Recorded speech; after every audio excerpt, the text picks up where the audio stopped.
Hey everyone, hope you guys are enjoying the 5th free title update on the Nintendo Switch or PC via Steam.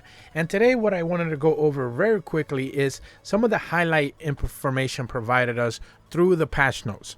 There is a little bit of a notification when you boot up after you decide to update the game, giving you some base ideas on what the patch notes could include, but of course they don't very much go into much detail, and the patch notes have been live now for a little bit, and I kind of wanted to go over some of the highlight details and information that we have there that simply is not detailed on the actual little notification that you get. In typical fashion, the Steam version is 2 gigabytes as big. On the Nintendo Switch, it's just 800 megabytes. And there are some details that you only need to be paying attention to if you're playing Sunbreak, although everyone will benefit in one way or another. Of course, they mentioned that new monsters have been added, and of course you already know Risen, Shagaru, Magala, and Amatsu are part of these monsters. New afflicted monsters and new Risen Elder Dragons have been added to the game. New quests have been added. There are about 6 brand new quests as you take down Amatsu and Risen Shagaru that will be unlocking, so keep your eyes peeled for that. The level cap of anomaly investigations have been raised. We know that's level 300 now. Special investigations have been added as the final difficulty level for anomaly investigations. Remember, you need to be level 300 anomaly investigation in order to be able to unlock these special investigations, so we're going to be pretty far off as of right now. A wider variety of monsters now appear through anomaly investigations, and this is something that I wanted to very quickly clarify. So we have direct confirmation that yes, indeed, Apex Diablos will appear under anomaly investigation quest level 200 plus, and anomaly investigation Apex Zenogre will be appearing as well after level 250. That is something in the mines that kind of instantly showed up. We also know that, of course, Risen, Shagaru, Magala, and Risen Crimson Glow Valstrax can also be target monsters in their very own quest. Those begin to appear after 210. So in the same level that you start to get those powered up, Risen, Kushala de Aura, Camelios, and Teostra, that is the same level you start to see these other guys as well. They, of course, mentioned new weapons, new armor, new layered equipment, and skills have been added. Of course, they're talking about the stuff that you can craft through the 2 new monsters. But when it comes to the skills, you need to keep your eyes peeled on the new curious crafting options. I made a video about that already. Link in the description below if you want to check it out. This thing is bonkers. The 2 new anomaly investigations are just crazy. You're going to be maxing out extremely rare skills with no problem whatsoever. The level cap for armor upgrades has been raised, and this is a very quick PSA. Make sure you upgrade your armor before you go fight Amatsu or Risen Shagaru Magala. Those things hit extremely hard. People are dying left and right to Amatsu. Make sure you at the very least raise your armor defense on whatever armor you're already using before you go fight those guys. Yes, you will be upgrading armor or maybe entirely making an entirely new set after you take those guys down, but at the very least, upgrade your armor before you head into those fights. New skills have been added to the pool of potential skills available through Curious Armor Crafting, and they're pretty much the same skills that now appear through the new talisman option. So I'm gonna make a separate video on just which skills are still not available through Curious Crafting or talismans, but I'm pretty sure there's gonna be a really short list, and seemingly pretty much everything except the 2 new armor skills, unique armor skills for Risen Shagaru and Amatsu are pretty much all available there. New melting pot methods have been added. I already spoke about that. New prices have been added to the market lottery.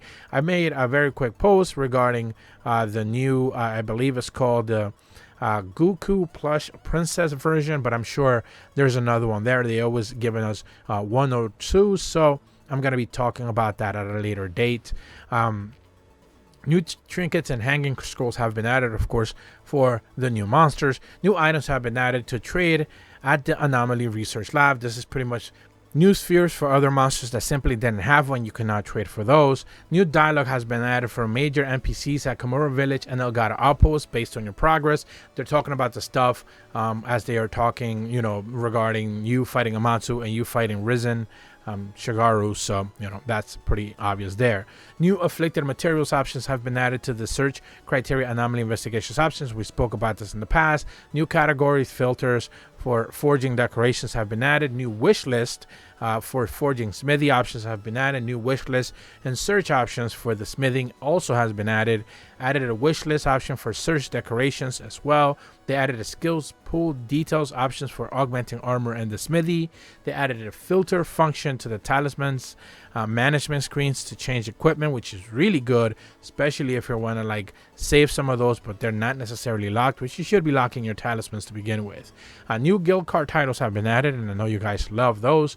New added entries for the special investigations on the guild cards. So there's essentially an entirely new section that kind of showcases how many special investigations anomaly level 300 monsters you have taken down.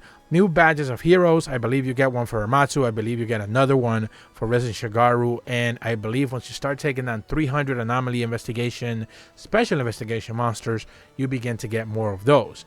Now, when it comes to bug fixes and balance adjustments, there's a lot to go here. I'm just going to cover some of the highlights, and pretty much a lot of the weapons have been adjusted. If I remember correctly, I believe it was Great Sword, Long Sword sees massive buffs. Gun Lance also sees some massive changes as well. Little changes for the Lance, small upgrades for, I believe, was Insect Glaive as well. Hammer gets some tweaks, but I wouldn't necessarily call those as buffs. Dual Blades get some tweaks, but they're not necessarily viewed as buffs. Hunting Horn does get some buffs as well, but for some really, like Sonic Barrier, which is like if you're really building around that skill, it's an interesting one, but I'm not necessarily so sure people are going to be going crazy over that. So some of the weapons we're expecting, at the very least, Hammer to get a buff. It did, but not really as revolutionary as you probably thought it would.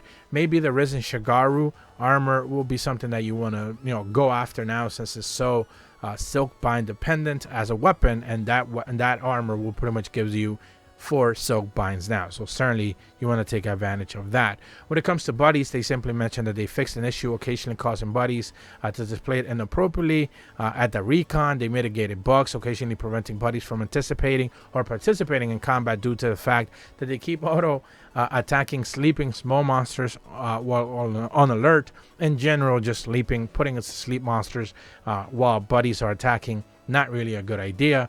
Followers did get tweaked a little bit. They specifically talk about like followers managing Magnamalo's explosions and turf wars a little bit better, occasionally preventing themselves from participating in battle during anomaly investigations. A couple of bug fixes here and there, but nothing necessarily too major. Plenty of different attacks have been adjusted for monsters. You get to see a lot of bug fixes for things like Kushala Daora's swipes, Shagaru Magala's toppling conditions, Seething Bisugi's getting caught up on traps, Violet Mitsune's AoE attacks. I believe Volcana's getting some adjustments as well, multiple ones. Risen Chameleos also getting adjusted for different things. So some of the monsters, especially the later tier monsters, Risen Kushala Daora as well, Risen Crimson Gold Valstrax, all of them are getting adjustments one way or another. While I'm also on this, I do want to mention that Volcana now can appear as a sub-monster in Anomaly Investigation Quest. I believe that was supposed to be a bug originally, but now it will appear normally through that. You can also have all the arenas appear through Anomaly Investigation Quests as well, all 3 arenas. So that's a pretty nice twist as well. It does open the opportunities for a couple of other monsters to appear. We'll get to that at a separate video. Maybe they'll get Anomaly Investigation at the end of the day. When it comes to Endemic Life, they just simply mentioned that they're fixing bugs regarding, some of the monsters interacting with already large monsters. So nothing necessarily too major there. Base and facilities get some tweaks, like to chase dialogue. Occasional bugs regarding button prompts not necessarily appearing when they need to. Loadouts have been increased. Hunter loadouts have been increased to 28 options, so that's pretty good. When it comes to miscellaneous, they mentioned that plenty of quests have been adjusted because there were, for whatever reason, not necessarily working well. The biggest thing here in miscellaneous quest option is that they increase the number of anomaly research points players can earn from anomaly investigations between level 1 and 220. For quests between level 1 and 120, the increase of points is even larger than before. So if you remember in the 4th free title update, they basically raised it from 120 and you can pretty much get like double XP for doing those quests. Now you get 3 times more XP, and if you're 120 to 220, you're gonna get, I believe it's 1.85 is what we're looking at here. So you're gonna get a lot of that, but still, once you get to 220, you're still gonna have to get to 300 all on your own. Most likely though, and this is the good sign, if the pattern continues, this is what we can expect. The next free title update on June number 6th with EX Malzeno, chances are that is when we get boosted 220 to 300 with like 1.85 XP for those quests. When it comes to equipment, they just simply mentioned they fixed a lot of hairstyle bugs and clipping issues. Pigment options have been adjusted. A lot of just hair stuff that they mentioned here in the patch notes. Nothing really stands out as important. Menus have been adjusted as well, like for rewards overlapping with overthrow, for example, in the display window, mentioning like you received an item when you actually didn't. Little basic things like that. Lastly, I do want to mention in the other section, they didn't really change anything major, but in the blue section in the Steam, they do specifically mention that they mitigated the occurrence of error codes MHRS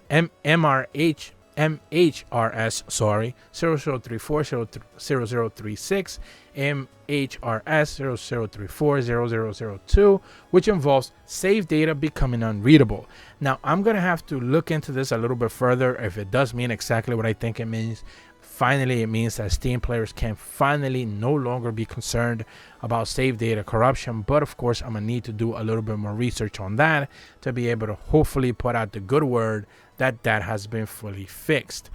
Other than that though, nothing necessarily major, small changes all around, but of course big content drops at the end of the day. If you're brand new to my channel, be sure to leave a like and subscribe, hit the bell to receive notifications when the videos go up, and as always, thank you so much for watching. See ya.